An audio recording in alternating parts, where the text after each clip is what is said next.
Chapter 9, Introduction to Intervals. As we've already discussed, an interval is the distance between two pitches. The naming system for intervals is based upon the structure of the major scale. If we start on the first note of a major scale and move to one of the other notes of the scale, we will always create either major or perfect intervals, as shown here for the key of C major, G major, and F major. Let's listen to these intervals in the key of C major. Perfect unison, major second, major third, perfect fourth, perfect fifth, major sixth, major seventh, and the perfect octave. Now, intervals are often categorized as being either consonant, that is pleasing to the ear, or dissonant, which is harsh to the ear.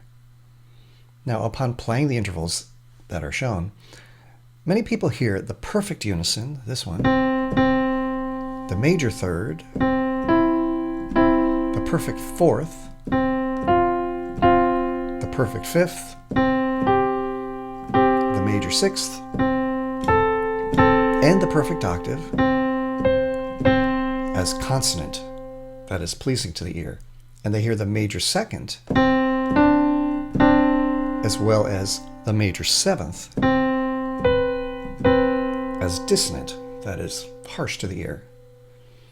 Notice that when you count intervals up from the first note of a major scale, the unison, the fourth, fifth, and octave are all called perfect, while the second, third, sixth, and seventh are called major. The perfect intervals are so called because traditionally they have always been considered to be the most consonant intervals, the most clear intervals. In fact, the ratios between the two frequencies of a perfect interval are always the simplest, as in the perfect unison, the ratios of the frequencies are 1:1, or the octave, 2:1 ratio of the frequencies. The perfect fifth has a ratio of 3:2, and the perfect fourth has a ratio of 4:3 in terms of the frequency of the sound waves.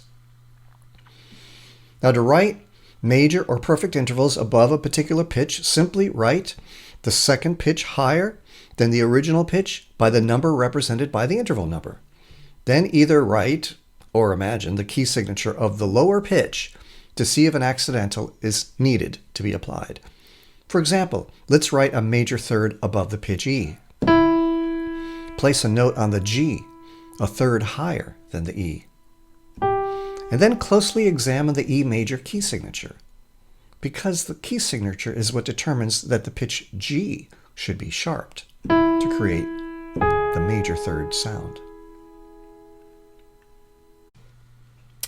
Let's go ahead and experiment with writing some intervals. And to do this, we're going to try to use what we learned about writing scale degrees in a previous chapter. And this will help us to write the intervals of the major scale. So, for example, let's say we are called upon to write the interval of the perfect fifth above a G.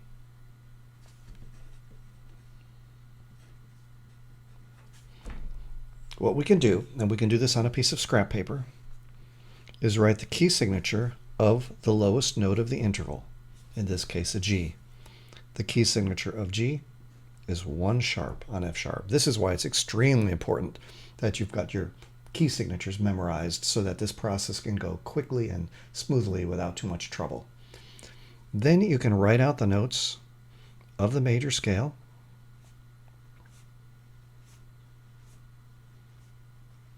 And anything that needs an accidental, for example, in this case the F sharp, you can just take note of it. And so it's a little shorthand. Sometimes I just fill it in to remind myself that that note takes an accidental. And I can count up the notes. 1, 2, 3, 4, 5. These are actually the scale degrees of the scale. And since I'm trying to write a perfect fifth, this is the pitch that makes the perfect fifth interval. And then I just write that. Now I needed to go through all of this just to make sure that there was no sharp or flat that needed to be placed on that note. And since the key signature does not indicate anything, I can just bring the pitch right over and write it. That's the perfect fifth. Let's try another one. I'm going to write this also in the G clef, and I'm going to start on the pitch B. And the interval I'm going to try to write is a major third.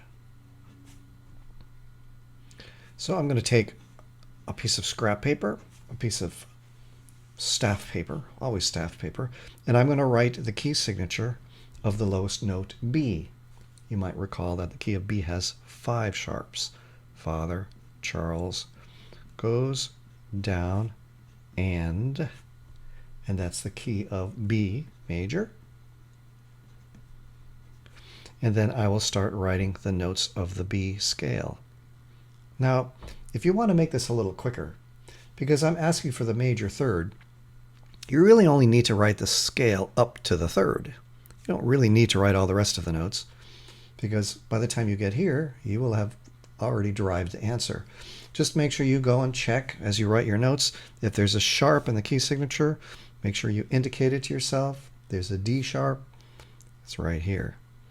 So when I come over here to write the third, 1, 2, 3, the D, I'll put the D over here. But because the key signature told me to sharp it, I need to place a sharp on that note. Make sure when you place sharps on notes, it's extremely clear. If the note is on a space, that accidental, that sharp should be on a space. Let's try another one. This time we'll try a bass clef, and we're going to write the pitch E flat. We can write intervals above any particular note. So in order to do this, we're going to write our key signature, always the key signature we write for the lowest note of the interval. And the key signature for E flat is 3 flats. Battle, ends, and. The interval I'm trying to write here is a perfect fifth. So I'm going to start on an E flat, which can be this note, and start writing my major scale. Scale degree 1, 2, 3, 4, 5. I'm only going to go up to the 5th note because it's asking for a perfect fifth interval, but I'm going to make sure that as I write these notes, I see which ones have flats. The E flat, not the F, not the G, but the A flat does, and the B flat does.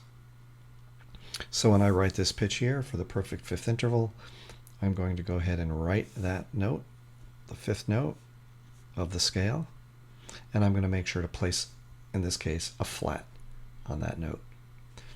And that's the interval of a perfect fifth. Let's try another one. This one is also in the bass clef. And we're going to write a major 6th interval, and we'll do that above an E. I'm going to put my E down here. And what I want is a major 6th interval.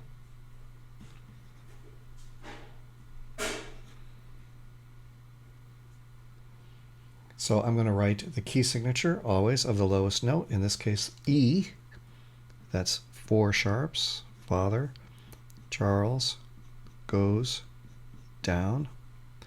And then I'm going to write an E major scale. In this case, I'm going to write 6 notes. 1, 2, 3, 4, 5, 6. I'm going to stop there because it's asking for a major 6th. And I'm looking at my sharps and noticing that there's an F sharp, which is here. There's a G sharp, which is here. And there's also a C sharp, which is here. So my major 6th, then I take my C and put it here and apply a sharp. I think maybe you're getting the hang of this.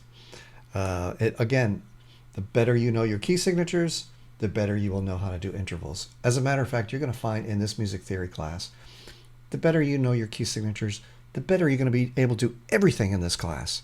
Everything is dependent upon your ability to know your key signatures and write them and use them in a very fluid way. Again, that's another little sales job there to try to get you memorizing those intervals as quick as you can, and those key signatures. So we're going to try a interval of a major seventh, and we're going to start on a B flat. So you probably guessed it. We're going to write the key signature of B flat. Key signature of B flat has two flats.